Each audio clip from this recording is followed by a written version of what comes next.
Yes.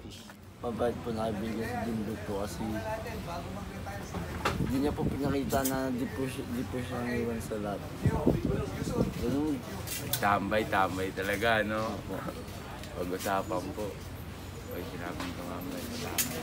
Ayaw niyo lang po yung yung inaano siya pataligod. May sasalita pataligod yung mga kaibigan niya. Gusto niyo yung narinig yung mga sinasabi sa kanya. Pag nakatambay. Anong nararamdaman niyo ngayon na biglaan yung pagkawala niya? Siyempre masakit po kasi marami pa po kaming dadaanan sana namin. Pangarap na nga po niya maging polis eh. Bakit nga po Kaso, ang bumaril polis din eh. Kaya po mahirap na magtiwala sa pulis eh. Hindi naman. Wala na po kami tiwala.